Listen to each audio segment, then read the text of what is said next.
Mastodon.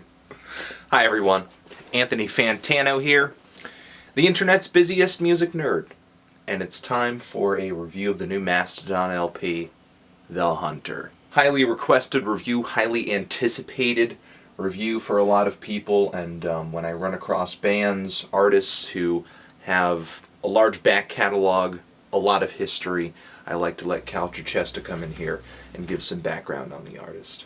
Cal. Alright, thank you, Anthony.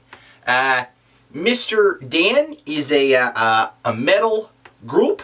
They have a lot of guitar, they have a lot of drum, and they have voice in their music, and it's very, what I hear is loud.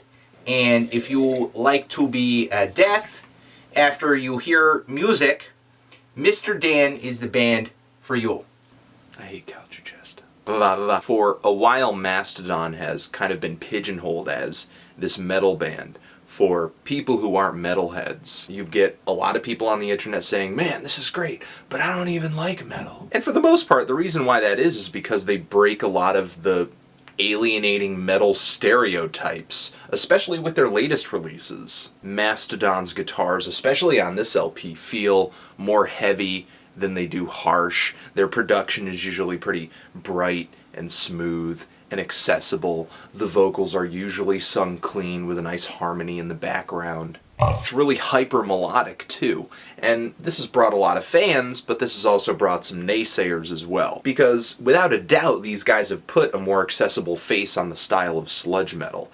I don't think they've really put out an album that made me, grit my teeth since Remission or Leviathan. The whole accessibility thing looks, bad on paper.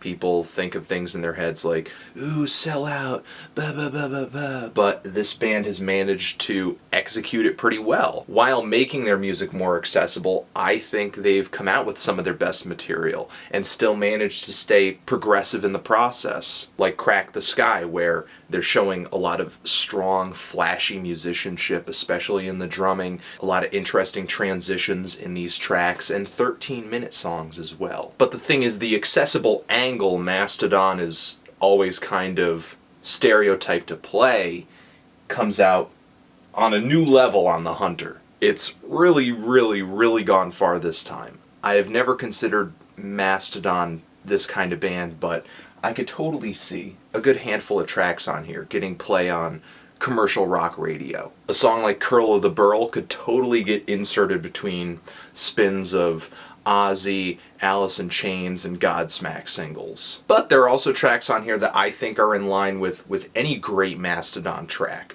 from the band's previous LPs. The song Black Tongue is a fantastic opener, really thick mix, sinister opening riff, drum rolls, drum fills almost in every direction. I feel like the song loses its groove a little bit because of how incessant the drums are, but it's a pretty relentless track. And it's got the personality that I look for in a Mastodon song. The song Stargasm has a really heavy opener that makes me go, like, Invisible Oranges.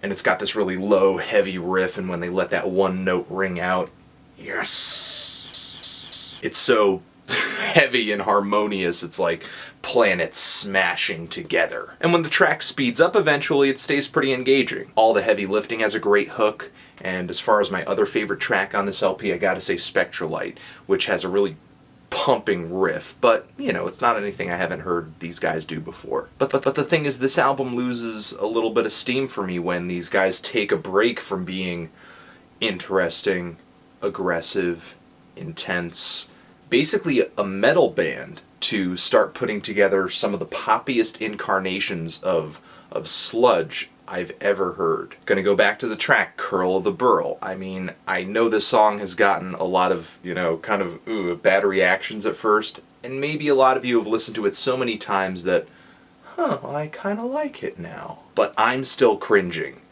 Mastodon has put together much more interesting tracks than this. There are tracks on Leviathan that, left me on the edge of my seat, wondering what was gonna happen next. Tracks like Curl of the Burl don't really hit me like that. They don't sound like music that I'm really intently listening to. They sound like music that I put on to go do something else.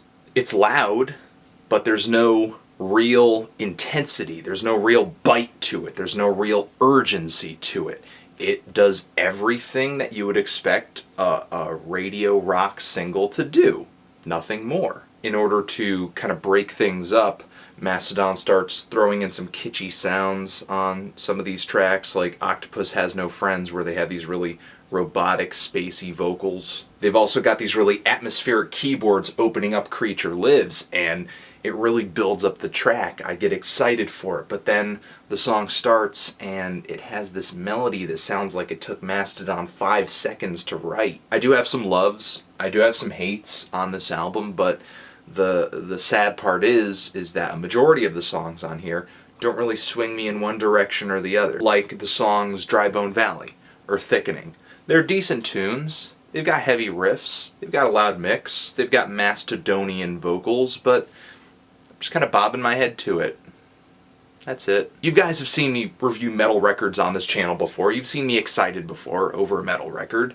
You know, I love metal records that bring out a primal side in me. I want to hear a metal record that makes me want to throw my arms up in the air, punch a hole through the wall or something. This album, despite having a lot of metallic elements, somehow approaches that feeling for me, but it doesn't quite bring me there. It doesn't get me there. It doesn't step over the threshold. And the thing is, at first, I liked this album. On my first maybe 2 listens, thought it was really good. I could feel my blood sort of getting almost to that boiling point, but as I listened to it more and more and more, I kind of got less into it. The more I listened, the further away from that primal feeling I felt, because by that point, I just knew it wasn't going to happen. So instead of excited, instead of in danger while listening to this album, I feel a little underwhelmed. I feel safe. I just feel like I should be keeping my arms inside the vehicle at all times. I don't feel overwhelmed. I don't feel pushed. I don't feel like there's really a climax here. I kind of feel like I was left in the dust on this one. It's to a point where I feel myself kind of favoring bands that Mastodon has, in a way, kind of carved out a niche for, like Gveller Talk, who I actually think rocks harder than this album and just has better grooves. Baroness as well, who, in comparison to The Hunter, writes much more righteous and intricate melodies. Or the band Torche, who, in comparison to The Hunter, especially on albums like Neanderthal, have a much heavier, much thicker sound, and catchier hooks. So it's not like taking doom metal and sludge metal and making it poppy is necessarily a bad thing. These bands have done it. Overall, I just kind of feel like this record is a more accessible version of the Mastodon that we have kind of grown to know. It is really immediate. It makes getting into this album pretty quick, pretty easy, but to me, releases like Leviathan are going to loom over this one with a dark, ominous shadow. I'm feeling a strong 5 to a light 6 on The Hunter. I was underwhelmed, but I already said that. What do you guys think of this thing? How many times have you listened to it? I feel like with more listens, it's kind of just been wearing its welcome on me. And shouldn't the opposite be happening? Where does this record stand to you in comparison to the rest of Mastodon's work? And what do you think I should review next? Thank you for watching. Anthony Fantano. Mastodon forever.